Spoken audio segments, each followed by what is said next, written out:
조갑제 TV 시청자 여러분 안녕하십니까? 2022년 10월 2일 오후 3시입니다. 머리털이 곤두선다는 말이 있습니다. 밤에 갑자기 괴물이 나타났을 때라든지 유령이 보인다든지 귀신이 나올 것 같은 그런 분위기 속에서 정말 머리털이 곤두서는 기분을 느낄 때가 있습니다. 공포 그 자체죠. 근데 저는 지금 머리털이 곤두서는 기분을 느낍니다. 핵전쟁이라는 있을 수 없는 사태가 이게 일어날 수도 있겠구나 하는 생각을 갖게 합니다. 저희 과거 돌이켜보면은 1962년 쿠바 미사일 사건 때 미국과 소련이 핵전쟁으로 가지 않느냐 하는 위기가 있었습니다. 그러나 그때는 후르쇼프가 양보를 해가지고 쿠바에 배치했던 핵미사일을 철수했습니다. 그것 때문에 그 2년 뒤에 후르쇼프가 공정 쿠데타로 밀려나게 됩니다. 그 이후로 핵전쟁에 지금처럼 다가간 적은 일찍이 없었습니다. 그것은 누구 때문이냐? 푸틴 때문입니다. 푸틴이 승승장구하기 때문이 아니라 푸틴이 우크라이나 전선에서 코로나로 몰려가지고 지금 상처받은 맹수처럼 이를 갈고 있기 때문에 이게 위험합니다. 푸틴이 우크라이나 전쟁에서 이길 수 있는 방도는 지금 재래식 군사력으로는 불가능합니다.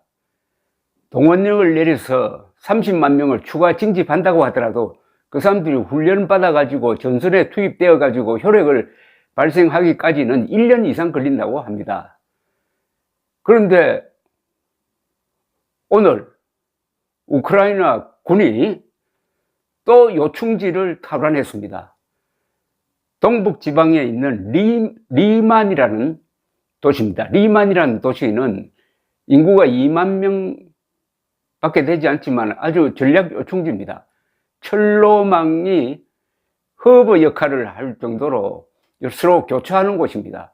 모스크바가 동부전선에 있는, 제가 동부전선이라고 하면 우크라이나 기준입니다. 동부전선에 있는 러시아 군에 물자를 보내려면은 리만이라는 철로 요충지를 통과를 해야 됩니다. 그런데 이게 우크라이나 군에 의해서 탈환되었을 뿐만 아니라 리만에 배치된 지금 수천 명의 러시아 군이 포위되고 있다고 합니다. 러시아 국방부도 우리가 리만에서 철수하고 있다라고 패배를 자인했습니다. 이렇게 되면은 지금 푸틴은 체면 손상이 말이 아닙니다. 이틀 전에 우크라이나 영토 4개 지역에서 주민투표를 했다. 그 결과에 따라서 러시아 영토로 편입한다 하는 선언을 하고 모스크바에서 축제를 하고 했는데, 그때 우크라이나 전선에서는 러시아군이 무너지고 있었다는 이야기 아닙니까? 이틀 전에 그 연설에서 푸틴은 앞으로 러시아를 공격하면은 러시아는 핵무기란 말은 쓰지 않았지만은 모든 수단을 동원하겠다고 했습니다. 그런데 오늘 우크라이나 군이 도로 찾아간 리만이라는 도시는 그들이 말하는 러시아 영토로 편입된 그 지역 안에 들어갑니다. 그러니까 푸틴의 문법대로 하면은 우크라이나 군이 러시아 영토를 침략했다 이래 됩니다. 그러니까 우리는 반격하겠다 해가지고 핵폭탄을 쓸 수 있는 명분을 지금 푸틴이 쌓아가고 있다는 이야기입니다. 그런데 푸틴으로서는 정말 뼈아픈 일들이 연속으로 벌어지고 있습니다. 최근에 부분 동원령을 내렸습니다. 그래서 강제 징집을 하고 있습니다. 강제 징집을 피하기 위해서 이미 수십만 명이 지금 핀란드, 조지아, 벨라루스, 카자흐스탄 국경지대를 통해서 탈출을 하고 있습니다. 그리고 반정부 시위가 일어나고 있습니다. 흔들리고 있습니다. 그런데 이번에 리만을 빼앗기니까 푸틴의 친구들이 들고 일어났습니다. 이게 아픈 거죠. 말하자면은 척근이 반기를 들었다 이거죠. 어떤 식으로 반기를 들느냐 하면은 체첸 공화국의 지도자 카디로프라는 사람이 있습니다. 이 카디로프의 아버지는 체첸 독립운동을 하다가 나중에 변절해서 러시아와 타협을 해서 체첸 대통령이 되었다가 암살된 사람의 아들입니다. 이 카디로프가 이런 이야기를 공공연히 SNS에 퍼뜨리고 있습니다. 지금 러시아 군인들 중에서 저 장성들은 무능하고 배신자들이다. 저들에게 소총을 잡게 해가지고 전선으로 보내야 한다. 그리고 푸틴은 계엄령을 선포하고 소형 핵무기를 쓸 준비를 해야 된다. 소형 핵무기를 쓰라고 지금 권유를 하고 있습니다. 공공연하게. 이 카디로프는 체첸 부대를 지금 전선에 투입하고 있습니다. 또 한 사람, 와그너 그룹이라는 용병 부대가 있습니다. 용병 부대를 지금 조직하고 있는 프리고진이라는 이 사람은 기업인인데 푸틴의 친구라고 합니다. 이 사람도 지금 이 카디로프처럼 강경한 대책을 세워야 한다 해가지고 푸틴을 압박하고 있습니다. 푸틴이 지금 체면이 말이 아닙니다.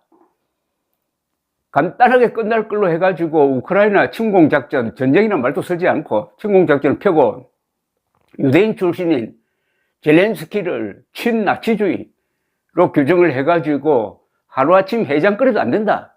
이렇게 해가지고 전쟁을 펼쳤는데 이제 역공을 당해가지고 러시아가 지금 위기에 처했다. 러시아가 지금 서방 세계 앞잡이인 우크라이나 군에 당하고 있다. 이렇게 되면서 징집을 하니까 그동안에 러시아 사람들이 얼마나 배신감을 느끼겠습니까? 이기는 줄 알았더니 이게 뭐냐? 그리고 징집 당하면은 해당 안 되는 사람이 없잖아요. 러시아가 인구가 많지가 않습니다. 한 1억 2, 3천만 일본 정도입니다. 저 이디오피아 정도입니다. 인구가 얼마 없어요. 그런데도 징집해가지고 지금 30만 명을 징집하겠다고 하니까 이제 민심 이반이 일어나고 아까 말씀드렸던 대로 이너서클이라고 볼 수 있는 푸틴 주변에서 푸틴의 패전에 대해서 이렇게 공박을 하게 되면은 푸틴이 불안해지죠. 독재자는 제일 큰 목적이 권력 유지입니다. 권력 유지의 기반이 흔들린다고 한다면 푸틴 입장에서 무슨 수를 쓸 수 있을까요? 지금 재래식 군사력으로는 우크라이나 군대를 감당할 수 없습니다. 우크라이나 군대는 지금 신무기를 공급받아 가지고 특히 최신 대포를 가지고 러시아군을 특히 탄약 창고라든지 사령부를 포격하고 또 서방 세계로부터 특히 미국, 영국으로부터 정확한 정보를 받아가지고 작전을 펴고 있습니다. 그리고 우크라이나는 인구는 3분의 1, 러시아의 3분의 1, 4천만 밖에 안 되지만은 남녀 노소가 다 목숨 걸고 싸우겠다는 그런 사기 충천합니다. 이스라엘 같은 나라로 바뀌어버렸습니다. 이걸 어떻게 이길 수 있느냐? 푸틴이 이길 수 없습니다. 이길 수 없는데 문제가 있습니다. 이길 수 없으면 그냥 철군하겠다, 휴전하자 이렇게 나와야 되는데 그렇게 나오는 순간 푸틴은 국내적으로 아마 지지 기반이 흔들려 가지고 쫓겨나든지 암살되든지 민중봉기에 직면하든지 하게 될 것 아닙니까? 그러면은 재래식 군사력으로는 이길 수 없다. 그럼 소형 핵무기를 쓰게 되겠다. 이렇게 되는 거죠. 이게 위험하다는 겁니다. 소형 핵무기라고 하면은 보통 히로시마에서 떨어진, 나가사키에서 떨어진 핵폭탄보다 폭발력이 작은 걸 말합니다. 그걸 가지고 도시에 터뜨리는 게 아니라 우크라이나 군 부대를 때린다 이겁니다. 그러면 연대급, 여단급을 하나 삭스러 볼 수가 있겠죠. 그 정도의 소형 전술 핵무기를 쓸 수 있지 않느냐 이겁니다. 그리고 러시아는 오래전부터 재래식 전쟁에서도 소형 핵무기를 쓰는 그런 군사 교리를 가지고 있었다고 합니다. 지금 보니까 러시아가 현재 배치한 핵폭탄이 4,500개 되는데 그 중에 1,900개 정도가 소형 핵무기라고 합니다. 이 소형 핵무기는 써도 괜찮다, 몰리면 쓸 수 있다라고 생각하는데 문제가 있는 겁니다.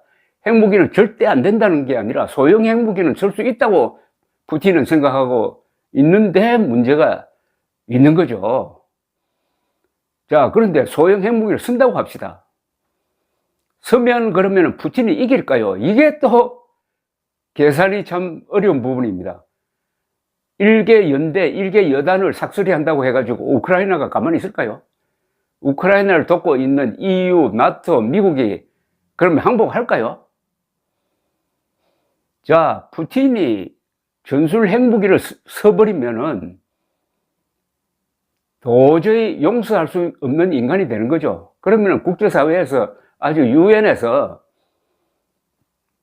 안전보장이사회에서 축출할 수도 있을 겁니다. 또는 거부권 행사를 못하도록 거부권을 빼앗을 수도 있을 겁니다.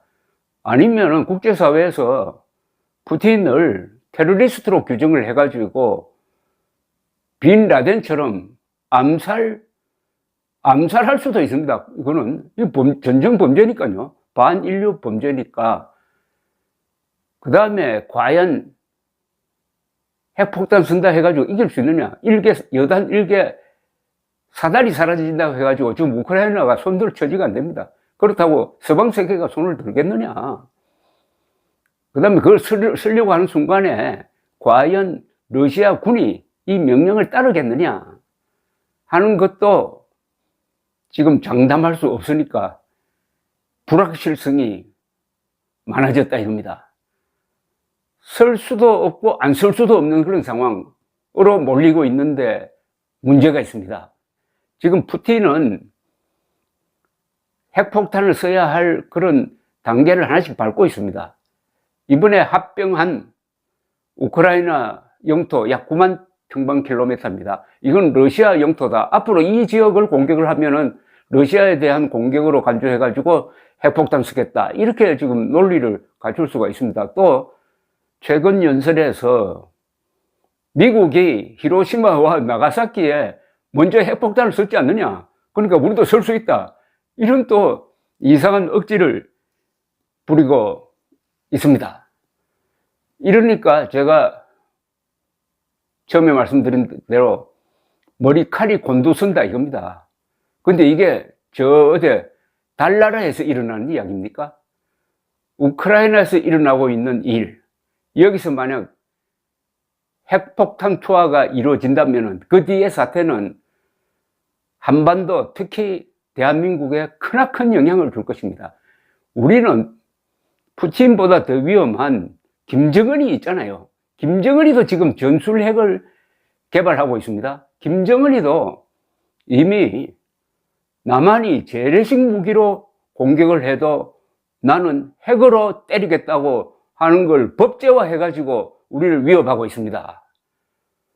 그러니까 이게 남의 이야기가 아니고 이제 윤석열 대통령은 핵전쟁의 만약의 사태에 대한 유럽 핵전쟁에 대한 대비책을 내어놓아야 합니다.